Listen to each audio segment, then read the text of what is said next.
아들이 이르되 아버지 내가 하늘과 아버지께 죄를 지었사오니 지금부터는 아버지의 아들이라 일컬음을 감당하지 못하겠나이다 하나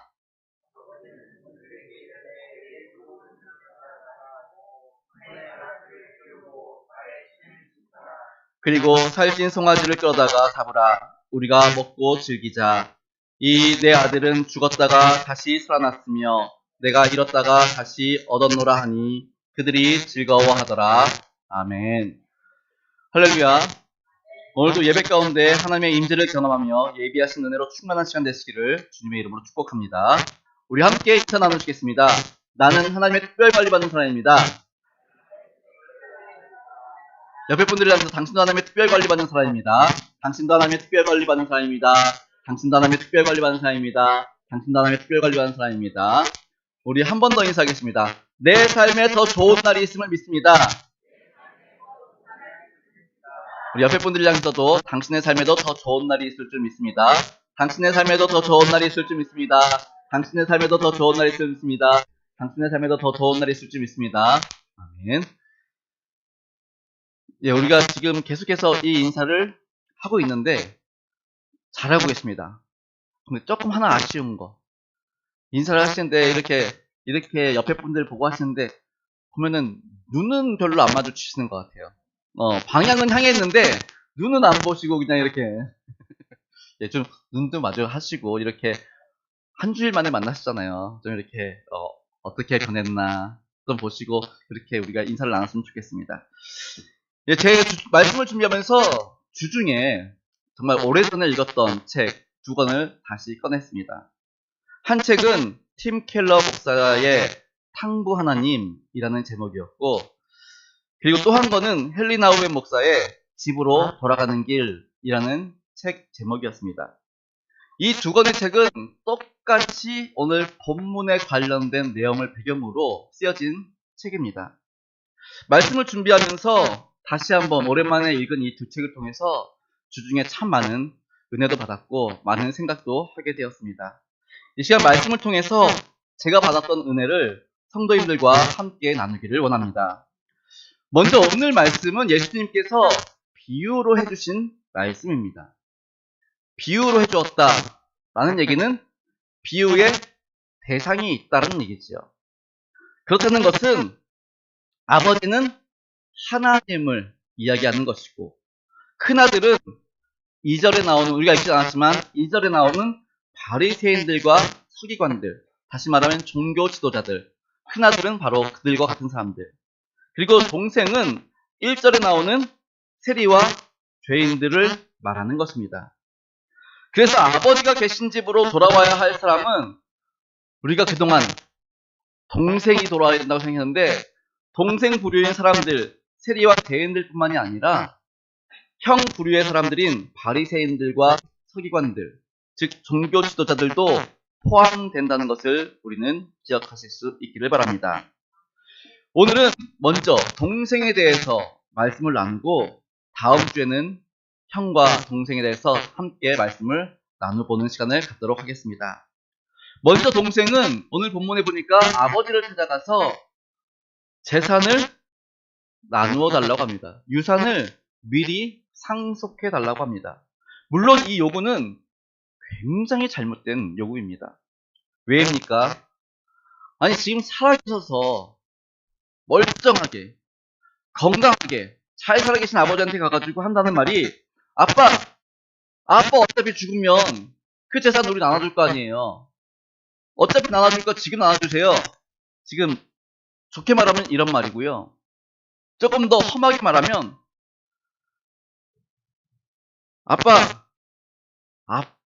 나에게 있어서 아빠라는 존재는 그저 재산을 나누어주는 존재일 뿐 다른 의미는 없어요. 그러니 아빠로서 그 존재 가치를 다하려면 제게 유산을 상속해주세요. 지금 이런 말입니다. 더 나아가서 나에게 있어서 아버지란 존재는 이미 죽기 직전 죽은 거나 다름이 없음. 그러니 유산을 주십시오 라는 겁니다. 어떻게 들으면 아버지 빨리 죽었으면 좋겠어요. 그래서 나한테 유산을 미리 상속해줬으면 좋겠어요. 이렇게 들릴 수도 있는 말입니다. 그러니 아들의 이 요구가 아버지에게 있어서 얼마나 기가 막히고 파렴치하게 느껴졌을까요? 우리 만약에 조선시대라 그랬으면은 그럴 거예요. 아들 잘못 키웠다고 호적 파가지고 그냥 내쫓아버린다고. 그럴 판입니다. 게다가 우리도 조선시대 뭐 그때만 해도 공동체가 어땠어요? 씨족 공동체였지요. 그래서 김씨성 일가를 이루고 있고요. 뭐 박씨성 일가를 이루고 동네가 다 김씨입니다. 다 박씨입니다. 그랬던 것처럼 이스라엘 사회 역시 지파별로 이렇게 구성되어 있었습니다. 그러니 만약에 이 상황을, 이 아들이 요구하는 이 상황을 그 지파에 있었던 어른들이 알았다면 가만히 있었겠습니까? 레위기 20장에는 반드시 죽여야 할 죄를 열거하고 있는데 그 가운데 9절 말씀에는 이렇게 기록되어져 있습니다. 우리 함께 읽어보도록 하겠습니다. 시작. 만일 누구든지 자기의 아버지나 어머니를 저주하는 자는 반드시 죽일지니 그가 자기의 아버지나 어머니를 저주하였은즉 그의 피가 자기에게로 돌아가니라. 아멘. 지파별로 이루어졌던 지역 공동체 입장에서는 이 아들이 아버지 빨리 죽어요. 그래서 유산이나 상속해 주세요. 그러면서 아버지를 빨리 죽으라고 저주하는 것처럼 들을 수도 있는 내용입니다. 그러니 지역 공동체 어른들이 알면 이 아들 끌어내다가 정말 마을 공터에 끌어내가지고 돌 던져서 죽일 판입니다. 물론 그의 아버지가 이 사실을 알고 있기 때문에 지역 공동체에 말하지 않고 조용히 해결할 수도 있겠지요. 하지만 당시 재산이, 오늘날 재산은 다 어디 있습니까? 통장에 있지요. 물론 더 많은 사람들은 건물도 사고 주식도 삽니다. 근데 당시 이스라엘 사회는 그 재산이라는 게 뭐 통장에 있는 것도 아니고, 그러다 보니까 주로 토지 그리고 가축 이런 것들이 다 재산이었습니다. 그런데 아들의 요구를 들어주기 위해서는 지금 땅을 팔아야 하고 가축을 처분해야 하지요. 아니, 멀쩡한 땅, 집안에 아무 일도 없는데 갑자기 땅을 판답니다. 그러니 동네 사람들이 어떻게 해요? 무슨 일이 있어? 갑자기 땅을 왜 팔아? 아니, 가축을 왜 갑자기 처분해? 무슨 일 있어? 어디 가? 이런 반응들을 보이지 않았을까 싶습니다. 특별한 문제가 없는 이 가정에서 갑자기 땅과 가축을 판다는 것은 결국 지역 공동체에서 둘째 아들이 아버지에게 어떤 짓을 했는지 알게 될 수밖에 없는 상황이라는 것이지요. 그러나 이 모든 상황을 알면서도 아들의 요구를 들어주는 아버지를 볼 수 있습니다. 땅을 팔고 가축을 팔아 둘째 아들에게 돌아갈 유산을 나누어 줍니다. 그러자 이 아들은 이제 먼 나라를 가기 위한 준비를 합니다. 이런 아들을 보고 있는 아버지의 마음, 어떤 마음이었을까요? 나도 네가 죽었다고 생각할 테니 두 번 다시 이 집 들어올 생각하지 마. 이미 줄 거 다 줬으니 너와 내 부자 인연을 끊자. 이런 생각이었을까요? 아까 제가 말씀을 준비하면서 읽었던 책 가운데 하나, 집으로 돌아가는 길. 이 책에서는 이 아버지의 마음을 어떻게 표현했냐면, 그래 아들아 가거라. 아마 상처를 입을 테고 사는 것이 힘들어지고 고통을 겪게 될 것이다. 심지어 목숨을 잃게 될지도 모른다. 그래도 위험을 감수하려는 것을 미리 막지는 않겠다. 다만 언제가 될지는 모르지만 내가 돌아올 때까지 내가 여기서 기다리마. 우리는 하나이고 그 무엇도 우리를 나눠 놓을 수 없기 때문이란다. 라고 이렇게 써놨습니다. 이것이 바로 아버지의 마음이라는 것입니다. 사랑하는 성도 여러분, 찢어지는 아픔을 감수하면서까지 자식에게 떠날 자유를 허락하시는 분, 집을 나가던 순간까지도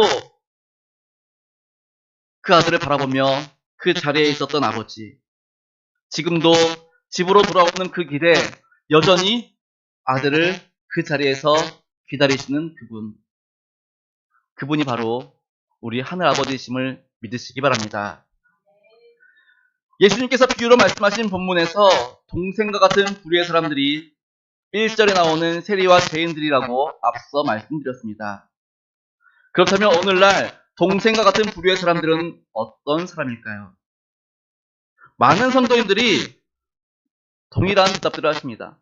교회를 떠나서 세상에서 방황하며 세상의 즐거움을 따르는 자들이라고 말씀하십니다. 표면적으로는 그 대답이 맞습니다. 이들이 동생과 같은 부류의 사람일 수도 있습니다. 하지만 우리가 좀 더 깊이 보면은 이들뿐만 아니라 그 사람이 바로 나일 수도 있고, 내 옆에 있는 사람일 수도 있고, 내 자녀일 수도 있다라는 것입니다. 일반적으로 동생과 같은 부류의 사람들은 모범적인 형과의 비교를 인해서 부모의 기준으로부터 자유로워지기를 원하는 아들입니다. 우리가 읽지는 않았지만 29절을 보시면 열해 동안 아버지를 섬겨 명을 어김이 없었다라고 형이 말하는 것을 들을 수 있습니다. 무슨 말입니까?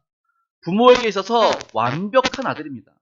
부모가 시키는 것 너무 잘 순종했습니다. 부모가 말하는 것 그대로 했습니다. 그러니 동생은 자라면서 동네 사람들에게 또 주변 사람들에게 형과 비교 대상이 되는 것이지요. 야, 형처럼 말 좀 잘 들어. 형처럼 열심히 좀 해봐. 형처럼 부지런해봐. 형처럼 맡겨진 일 책임지고 끝까지 완수해봐. 왜 너는 맨날 하다가 마니? 왜 맨날 너는 안 하려고 하니? 형처럼, 형처럼, 형처럼. 그렇게 형과 늘 비교하는 말을 들었을 것입니다. 그러면서 하는 말이, 이건 다 너를 위해서 해주는 말이야. 그러니까 잘 새겨들어. 이건 이렇게 해야 되고 저건 저렇게 해야 돼. 왜 아직도 이걸 몰라? 도대체 몇 번이나 말해줘야 되니? 이런 식으로 다그쳤을 것이라는 것이지요. 이런 말에 동생은 얼마나 숨이 막혔을까요? 내 인생이 있는데, 이건 내 인생인데 왜 자꾸 형과 비교하면서 날 내버려 두지 않는 거예요? 나 좀 그만 내버려둬. 내 인생 내가 살아볼 거야. 내 인생에 참견하지 말라고 마음속에서 정말 큰 부르짖음이 있지 않았을까요? 그리고 그런 생각들이 점점 커져가면서 마침내 동생은 자기 마음대로 살 수 있는 세상을 꿈꿨을 것입니다. 내가 아버지의 집을 떠나, 내가 이 지역 공동체를 떠나서 멀리 가면, 나를 알지 못하는 곳으로 가면 나는 자유로울 수 있을 거야. 나는 다른 사람들과 비교당하지 않고 나 스스로 많은 사람들에게 칭찬받고 인정받고 살아갈 수 있을 거야. 남들 눈치 보지 않고 내가 하고 싶은 대로 살 수 있을 거야. 이러한 생각들이 점점 커져갔을 것입니다. 어쩌면 이런 아들을 너무나 잘 알고 있었던 아버지였기에 둘째 아들의 이 말도 안 되는 요구에 아버지는 응해준 것일지도 모르겠다는 생각을 해봅니다. 심리학자이며 동시에 신학자였던 헬리나우에는 그의 책 집으로 돌아가는 길 여기에서 이렇게 말합니다. 동생과 같은 부류의 사람들은 남들에게 인정받기 원하고 남들이 자신을 알아주기 원합니다. 남들에게 멋진 모습을 보이려고 쉴 새 없이 움직입니다. 나를 좀 봐주세요. 멋지지 않나요? 나를 어떻게 생각하나요? 이러한 질문을 던지는 삶이 동생과 같은 부류의 사람들의 내적인 모습이다 라고 그의 책에서 기록하고 있습니다. 사랑하는 성도 여러분, 오늘날 세상은 우리에게 또 우리의 자녀들에게 이렇게 말합니다. 무언가 인정받을 만한 일을 하십시오. 가진 것이 많으면 사람들이 당신을 알아볼 것입니다. 존경받는 사람이 되시면 많은 사람들이 인정해 줄 것입니다. 그렇게 되기만 한다면 당신은 누군가로부터 더 이상 속박을 받지 않게 될 것이고 독립적인 인생을 살 수 있게 될 것입니다. 자신이 원하는 세상을 힘차게 살아갈 수 있게 될 것이고 비로소 내 삶의 온전한 주인이 될 것입니다. 라고 말을 합니다. 이런 세상의 말에 현혹된 사람들이 바로 둘째 아들과 같은 부류의 사람들이라는 것입니다. 내 인생의 주인이 되어서 다른 사람들의 기준이 아닌 내 뜻대로 살기 원해서 아버지와 형, 그리고 집을 버리고 멀리 떠난 아들, 아니 아직은 집에 남아있지만 언제든지 준비가 되면 떠나려고 기회를 보고 있는 그가 바로 둘째 아들과 같은 부류의 사람들이라는 것입니다. 마침내 준비를 끝마친 둘째 아들은 이제 자신을 전혀 알아보지 못하는 먼 타국으로 자신의 소식을 아무도 들을 수 없는 곳으로 떠나게 됩니다. 성경은 이 둘째 아들의 타국에서의 삶을 허랑방탕하게 지냈다고 말씀하고 있습니다. 자유를 찾아서 정말 인정받기 위해서 그리고 자신이 원하는 삶을 꿈꾸며 타국으로 간 둘째 아들. 근데 이 둘째 아들이 왜 허랑방탕한 삶을 살게 되었을까요? 외로움과 관심 때문이라고 합니다. 아버지와 주변 사람들의 간섭같이 느껴지던 관심과 사랑으로부터 벗어나면 자유로울 것 같았지만 결국 그 빈자리, 그 관심, 그 사랑의 빈자리로 인해서 방황하게 되는 것이지요. 오래전에 방송에서 솔로 가수, 아주 유명한 솔로 가수가 나와서 하는 말을 들은 적이 있습니다. 그는 콘서트를 하기 전에 정말 부지런히 새벽부터 저녁까지 열심히 준비하고 춤추고 그리고 또 뒤에 있는 사람들과 다 맞춰보고 되게 열심히 몇 달간 준비한다고 합니다. 그리고 콘서트를 진행하지요. 그 콘서트를 성대하게 막 칩니다. 막 사람들의 환호와 열광과 정말 열정을 다해서 콘서트를 하게 됩니다. 그리고 나서 집에 들어오면 갑자기 우울해진다고 합니다. 왜냐하면 조금 전까지 떠들썩했던 그 열기와 그리고 사람들의 그 환호와 나를 인정해주는 듯한 그 눈빛, 그런 것들이 아무것도 없습니다. 그냥 조용합니다. 그 순간 너무 외로워진다고 합니다. 너무 외로워가지고 말할 수 없는 외로움이 찾아오면서 잠도 안 온답니다. 그러니 억지로라도 자기 위해서 술을 마시고 억지로라도 자기 위해서 수면제를 먹게 되는 생활들을 하게 되었다고 합니다. 처음에 오늘 말씀은 예수님의 비유이고 둘째 아들은 세리와 죄인들이라고 말씀드렸습니다. 이들이 애초에 세리가 되고 싶었고 죄인들이 되고 싶었겠습니까? 사람들의 무관심과 경제적인 어려움, 그리고 이들이 무엇을 해도 인정해주지 않고 오히려 왜 너는 그것밖에 못해? 손가락질하고 그러면서 그들을 멀리하고 외면하고 그러면서 소외당하고 그럼에도 불구하고 살아야겠기에 살기 위해 몸부림치던 이들, 결국 할 수 있는 일이 무엇입니까? 사람들이 인정해주지 않는 세리와 죄인이 된 것은 아니었을까 생각해 봅니다. 오늘 우리 주변에 이러한 사람들이 없는지요? 오늘 우리 가족 가운데 이러한 사람들은 없는지요? 다른 사람들과 비교해보니 지금까지 살아오면서 마땅히 해놓은 것도 없고 쌓아놓은 것도 없고 다른 사람들에게 인정받는 삶도 아니고 나를 알아봐 주지도 않고 그러니 내 안에 공허함을 느끼게 됩니다. 그 공허함을 해결하기 위해서 부지런히 움직입니다. 뭔가 더 열심히 해보고 뭔가 더 사람들과 친밀하게 지내기 위해서 노력해봅니다. 하지만 여전히 마음의 평안을 누리지 못합니다.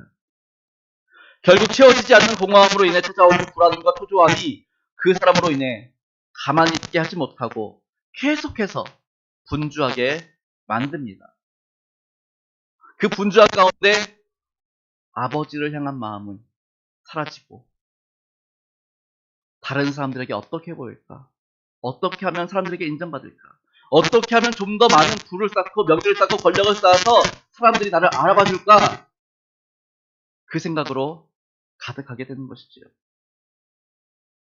아버지를 떠난 거 아닙니다. 멀리 간 거 아닙니다. 다만 내 안에서 아버지가 뒤로 밀려나게 되는 것이지요. 그런 가운데 내가 원하던 꿈이 아니라 사람들의 눈높이에 맞춰서 사람들이 원하는 그 길을 가게 되고, 그럼에도 불구하고 세상은 나를 향해서 너는 실패했다고 존재의 의미를 상실하게 됩니다. 이런 과정을 거쳤던 이 둘째 아들, 그때서야 정말 비참하고 정말 가진 것 없고 모든 걸 다 잃어버리고, 심지어 오늘 말씀해 보니까 어디까지 들었습니까? 돼지를 치는, 이스라엘 공동체에서 돼지요? 말도 안 됩니다. 부정한 동물입니다. 근데 이 부정한 동물과 함께 살아야 되는 이 비참한 현실까지 떨어지게 됩니다. 그때서야 이 아들은 아버지가 생각났습니다. 그리고 집으로 그의 발걸음을 옮기게 됩니다. 아버지의 많은 재산을 상속받아 많은 돈을 가지고 살면 행복할 줄 알았습니다. 아버지를 떠나 자신의 뜻대로 살면 행복할 줄 알았습니다. 매일같이 내가 가진 돈으로 잔치를 열어서 많은 사람들과 즐기고 이야기를 나누면 행복할 줄 알았습니다.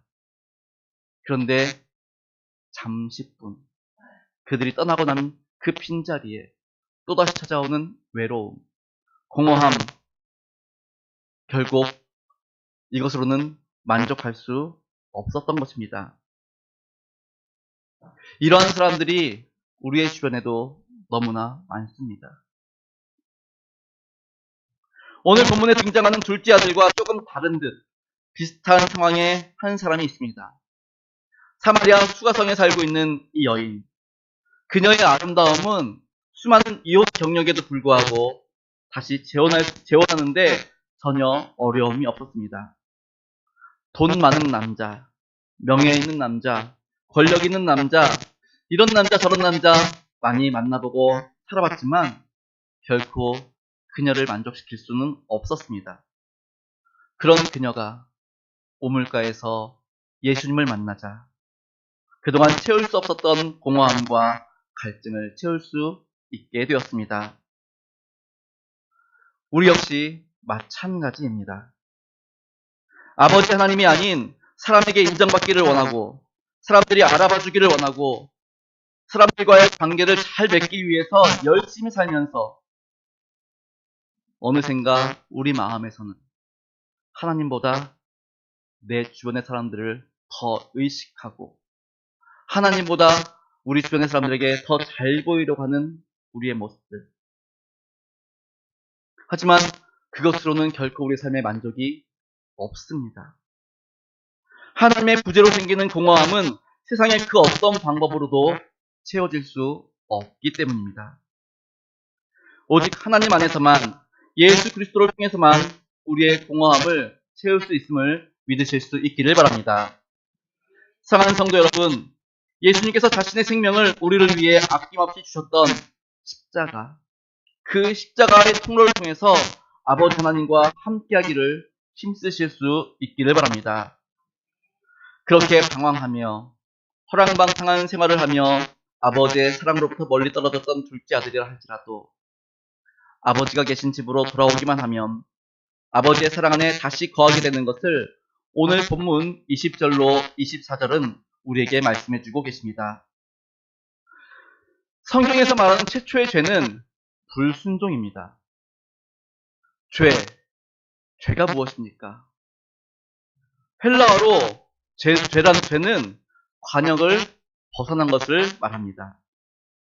다시 말하면 하나님께서 말씀하신 그 길을 가지 않는 것, 하나님께서 원하시는 그 자리에 있지 않는 것, 하나님께서 원하시는 그 장소에 있지 않는 것, 이것이 바로 죄라는 것입니다. 그럼 회개는 무엇입니까? 되돌아오는 것이지요. 어디로요? 불순종의 자리에서 순종의 자리로. 내가 원하는 장소에서 하나님께서 원하시는 장소로 옮겨가는 것. 이것이 바로 회개입니다. 성경의 많은 곳에서 아버지 되신 하나님께서는 우리에게 집으로 돌아오라고 말씀하고 계십니다. 우리가 아버지 계신 집으로 돌아오기만 하면 모든 방황은 끝나게 될 줄 믿습니다. 그동안 우리의 심령의 목마름으로 인해 이것저것 분주하게 움직였던 모든 것이 집으로 돌아오기만 하면 참된 쉼을 얻게 될 것입니다. 예수님께서는 마태복음 11장 28절로 30절에서 이렇게 말씀하십니다. 우리 함께 읽겠습니다. 시작. 수고하고 무거운 짐진 자들아 다 내게로 오라. 내가 너희를 쉬게 하리라. 나는 마음이 온유하고 겸손하니 나의 멍에를 메고 내게 배우라. 그리하면 너희 마음이 쉼을 얻으리니 이는 내 멍에는 쉽고 내 짐은 가벼움이니라 하시니라. 아멘. 우리 아버지께서는 돌아오는 자녀에게 이것저것 따지지 않습니다. 책임을 물거나 그 일에 대한 대가를 치르게 하시는 분이 아니십니다. 그저 한결같은 사랑으로 그를 반겨맞으며 당신의 사랑 안에 거하게 하시는 분이심을 믿으실 수 있기를 바랍니다. 우리 성도님들, 그 사랑 안에 온전히 거하시기 바랍니다. 여기서 우리는 예수님께서 전하시는 중요한 메시지를 발견할 수 있습니다. 우리가 하나님의 자녀가 된 것, 또는 하나님의 자녀로서의 신분 회복은 우리의 힘으로 되는 것이 아니다라는 것입니다. 하나님께서 당신의 사랑으로, 당신의 자격으로 일방적으로 받아들여 주신 것입니다. 우리는 생각하기를 회개, 즉 돌이킴을 통해 아버지의 사랑을 다시 회복할 수 있다고, 공급받을 수 있다고 생각할 때가 있습니다. 물론 틀린 말은 아니지요. 하지만 순서가 바뀌었습니다. 회개가 하나님의 사랑을 회복시킨 것이 아니라 아버지의 사랑 때문에, 그분의 용납과 그분의 그 은혜 때문에 우리가 회개하는 것입니다. 하나님의 지위와 명예의 옷으로 헐벗은 우리의 몸을 누더기처럼 찢기고 망가진 우리를 덮어주신 것입니다. 아버지의 사랑으로 용서하고 덮지 못할 악은 없고 아버지 하나님의 은혜에 맞먹을 만한 죄 또한 없습니다. 이처럼 아버지 하나님의 사랑과 용납하심은 내 삶의 온전한 주인공이 되어 살아보려고 했던, 그래서 아버지를 떠났던 자녀를 향해 값없이 베푸시는 선물임을 기억하실 수 있기를 바랍니다. 하나님은 오늘도 그 자리에서 우리를 기다리십니다. 세상 가운데 살면서 상하고